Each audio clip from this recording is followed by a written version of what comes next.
اتخذ اللہ ابراہیم خلیلا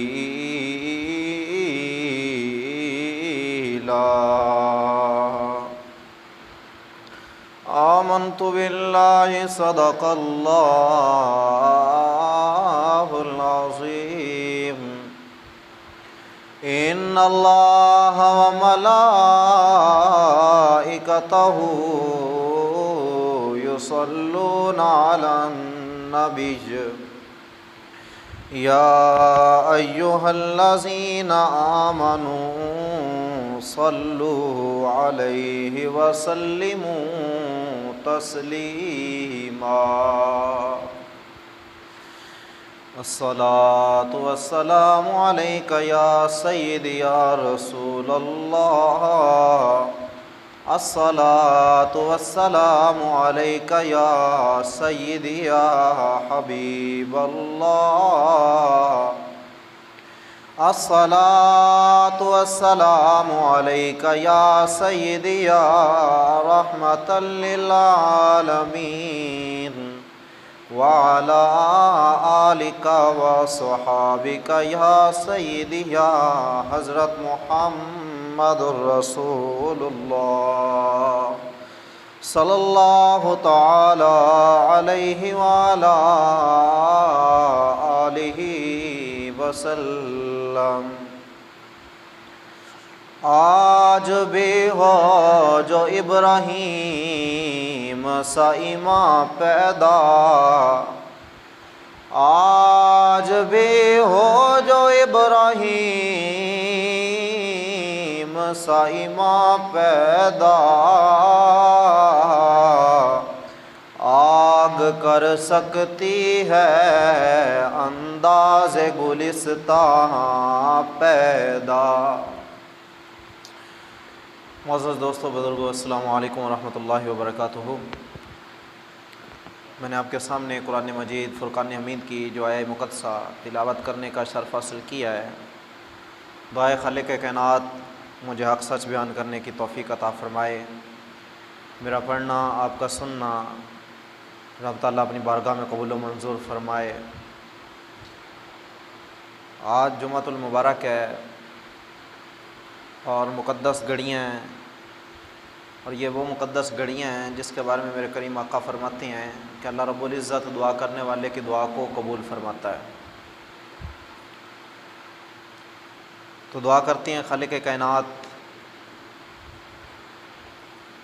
تمام مسلمانوں پر اپنی رحمتوں کا نزول فرمائے۔ جہاں کہیں بھی مسلمان بس رہے ہیں، خالق کائنات تمام کی حفاظت فرمائے۔ پاکستان کے اندر نظام مصطفیٰ صلی اللہ تعالیٰ علیہ وآلہ وسلم کے لیے جو احباب جستجو کر رہے ہیں، ان کی جستجو کو اپنی بارگاہ میں قبول و منظور فرمائے، اور پاکستان کو حضور صلی اللہ تعالیٰ علیہ وآلہ وسلم کے نظام سے منور و معطر فرمائے۔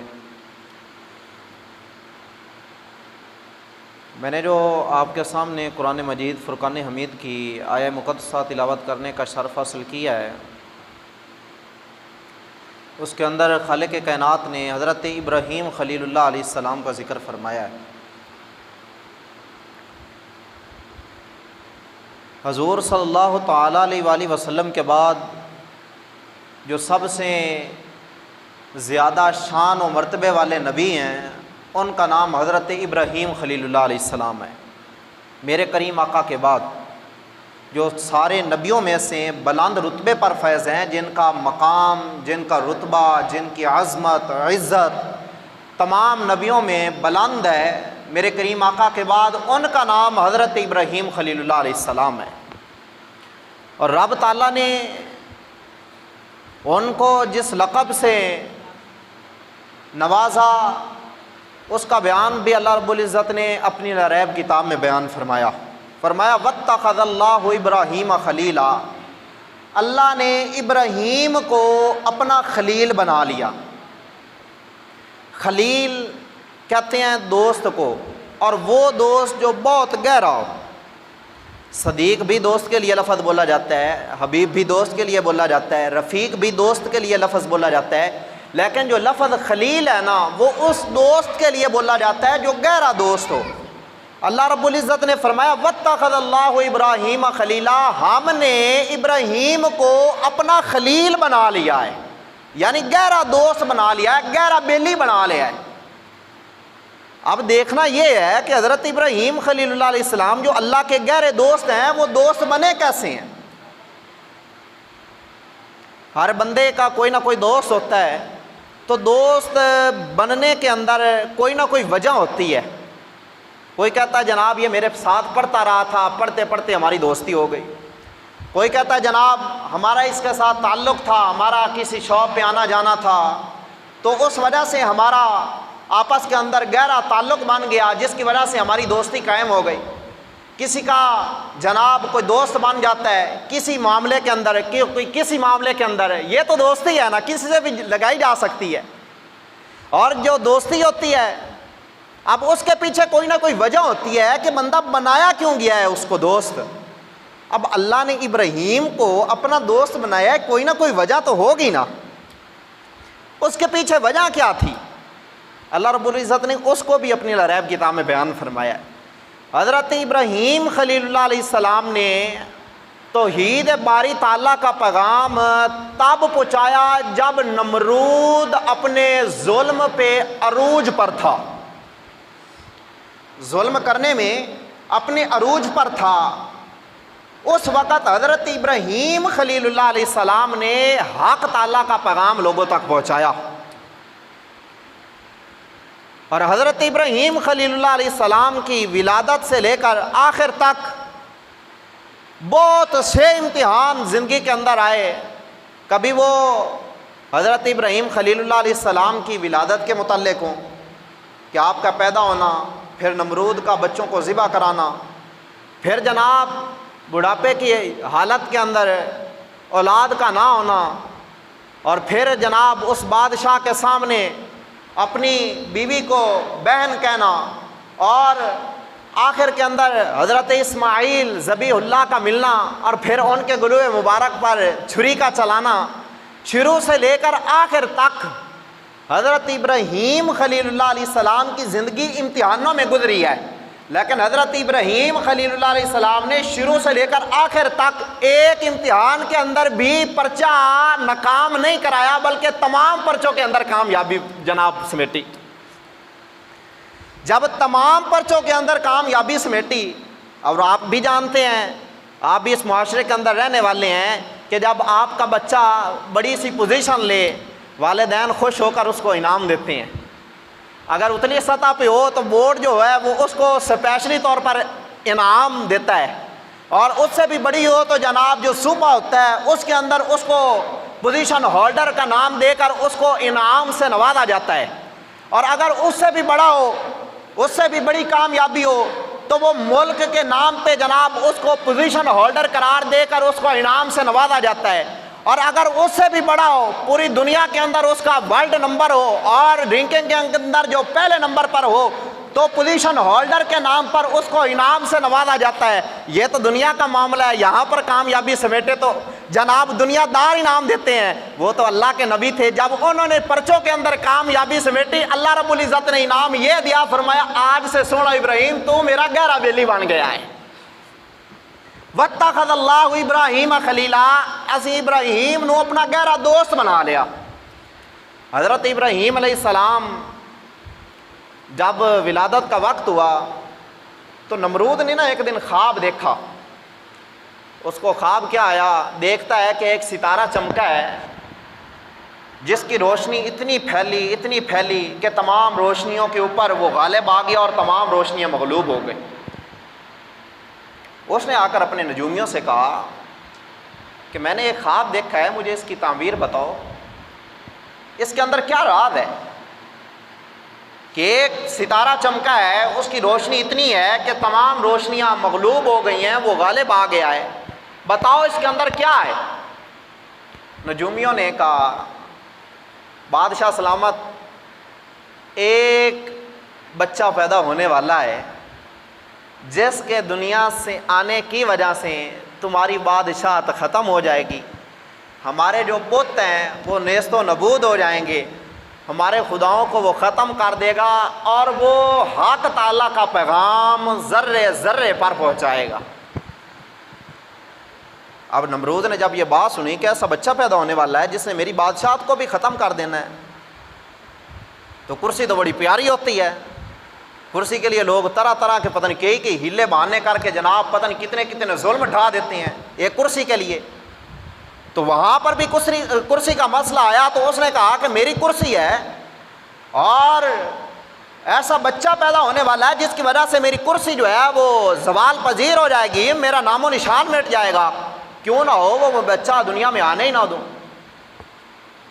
اب اس نے اپنے سپاہیوں کو حکم دیا کہ تم ایسا کرو، جتنے بھی مرد ہیں اور جتنے بھی عورتیں ہیں ان کو علیحدہ علیحدہ کر دو، اور جو بچے پیدا ہونے والے ہیں ان تمام کو ذبح کر دو، تاکہ نہ کوئی بچہ آئے گا نہ ہی میری بادشاہت کو نقصان پہنچے گا، جو بھی بچہ پیدا ہو اس کو مار دینا۔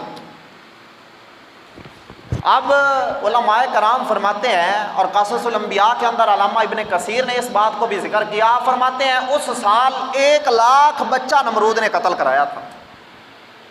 1,00,000 بچہ، 1,00,000 نام لینا آسان ہے، یہاں پر ایک بچے کو مار دیا جائے نا تو رونگٹے کھڑے ہو جاتے ہیں، تو جہاں پر 1,00,000 بچہ قتل کیا گیا ہوگا وہاں کیا صورتحال ہوگی آپ اندازہ لگا سکتے ہیں۔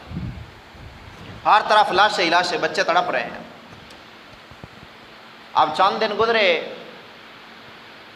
نجومیوں نے بادشاہ کو کہا بادشاہ جس بچے کو ہم نے ختم کرنا تھا وہ بچہ دنیا میں اب آنے والا ہے۔ نمرود نے کہا یہ کیسے ہو سکتا ہے، ہم نے تو بچوں کو ذبح کر دیا، جتنے بھی بچے پیدا ہونے والے تھے سبھی کو ختم کر دیا ہے، اور اب بھی وہ بچہ آنے والا ہے۔ انہوں نے کہا جی بالکل آنے والا ہے بچہ۔ ادھر ہر طرف پہرا تھا، اس کے سپاہی مقرر تھے جو عورتوں پہ نظر رکھے ہوئے تھے کہ کسی بھی بچے کو پیدا نہیں ہونے دینا، اگر پیدا ہو جائے تو اس کو مار دینا ہے۔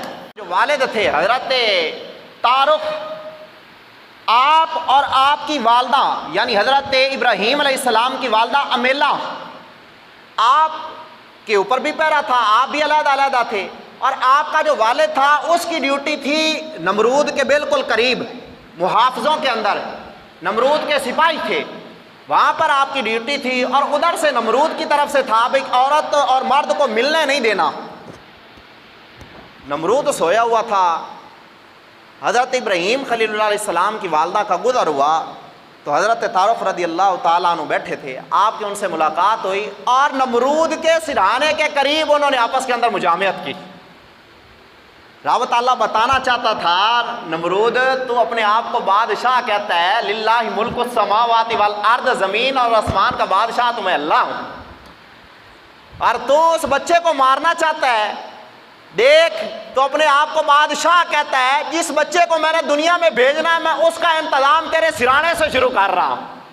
کیوں؟ واللہ علی کل شیء قدیر، میں اللہ ہر چیز پر قدرت رکھنے والا ہوں، قادر ہوں، جو چاہوں میں کر سکتا ہوں۔ اب ان کے آپس کے اندر مجامعت ہوئی، دن گزرتے گئے، حضرت ابراہیم خلیل اللہ علیہ السلام کی پیدائش کا وقت آیا۔ اب باہر بھی ڈر تھا کہ اگر باہر ظاہر کرتی ہوں تو لوگ مار دیں گے سپاہی۔ اب آپ نے اس خوف سے ایک غار کے اندر حضرت ابراہیم خلیل اللہ علیہ السلام کو جنم دیا۔ حضرت ابراہیم خلیل علیہ السلام جب پیدا ہوئے تو آپ کی والدہ نے آپ کو اس غار کے اندر ہی کپڑے کے اندر لپیٹ کر رکھ دیا، باہر لے کر نہیں آئی ہیں، کیوں؟ پتہ تھا باہر لوگ ہیں مار دیں گے۔ آپ نے اس خوف سے بچے کو حضرت ابراہیم خلیل اللہ علیہ السلام کو اسی غار کے اندر جا کر رکھ دیا، کپڑے کے اندر لپیٹ کر۔ اب دل کے اندر خوف بھی آتا ہے، بچہ ہے، بھوک پیاس کی وجہ سے مر جائے گا، کچھ نہ ملا تو۔ اب واپس آئیں، پھر خیال کرنے کے لیے جب جاتی ہیں تو دیکھتی ہیں جس غار کے اوپر رکھا تھا وہاں پر ایک پتھر آیا پڑا ہے، اور دل کے اندر یہ خیال آتا ہے کہ اب یہ پتھر اتنا بھاری ہے اس کو میں اٹھاؤں گی کیسے، اور اگر کسی کی مدد مانگتی ہوں تو لوگوں کو پتہ چل جائے گا یہاں پر بچہ ہے، وہ مار دیں گے، اب کروں تو کروں کیا۔ حضرت ابراہیم خلیل اللہ علیہ السلام کی والدہ ماجدہ نے جب دل کے اندر یہ خیال کیا، اللہ رب العزت نے غیبی مدد فرما کر ہوا کے ذریعے اس پتھر کو سائڈ پہ کر دیا۔ جب وہ پتھر سائڈ پہ ہوا، حضرت ابراہیم علیہ السلام کی والدہ ماجدہ غار کے اندر جا کر دیکھتی ہیں، جس غار کو اندھیرے کی حالت میں چھوڑ کر گئی تھی، ابراہیم خلیل اللہ علیہ السلام کی وجہ سے وہ غار روشن ہو گئی ہے۔ وہاں پر غار کے اندر روشنی ہے۔ میں یہاں پر ایک بات کہنا چاہتا ہوں، اگر حضرت ابراہیم خلیل اللہ علیہ السلام جس غار کے اندر رہیں، اللہ اس غار کو روشن فرما دیتا ہے کہ کیونکہ اس کے اندر اس کا نبی آیا ہوا ہے، تو جس مومن کی قبر کے اندر مصطفیٰ جلوہ گر ہو گئے،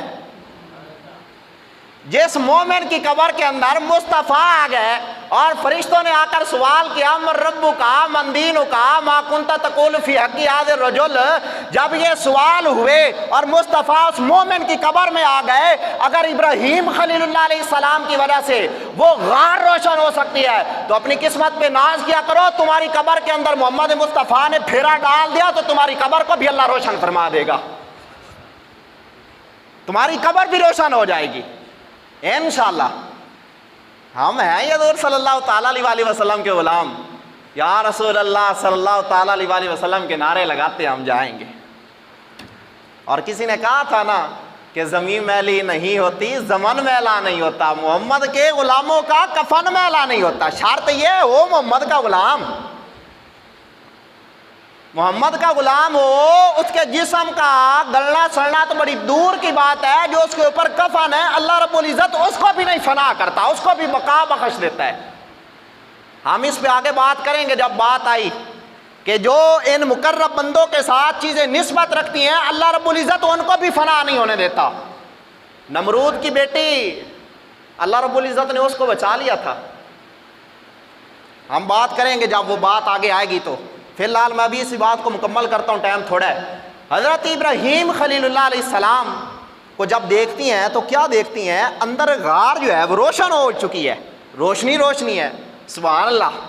حضرت ابراہیم خلیل اللہ علیہ السلام کو جب غار کے اندر دیکھا غار روشن ہے، حیران رہ گئی، غار کے اندر چانن کا انتظام تو کیا نہیں تھا۔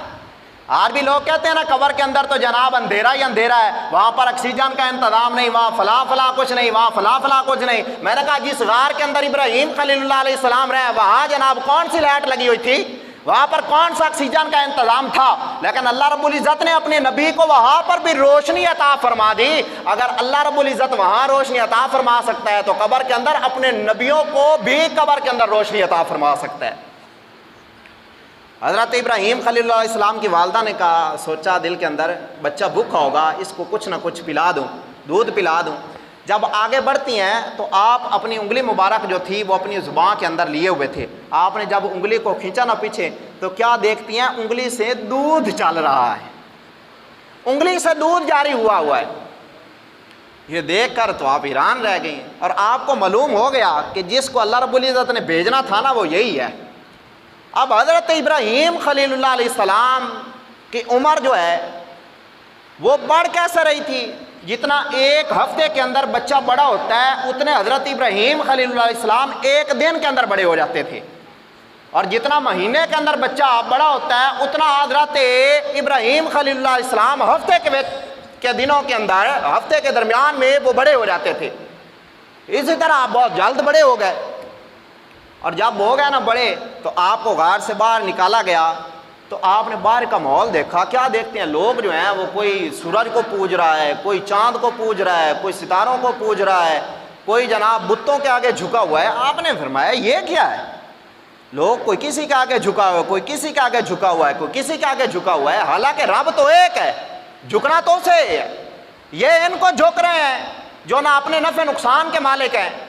آپ نے جب یہ دل کے اندر سوچا نا تو آپ نے اپنی والدہ سے پوچھا، اماں یہ تو بتائیں ہمارا رب کون ہے، ہمارا رب کون ہے؟ آپ فرمانے لگیں ہمارا دونوں کا جو رب ہے نا وہ حضرت ابراہیم خلیل اللہ علیہ السلام آپ کے والد ہیں، یعنی حضرت تارخ ہیں۔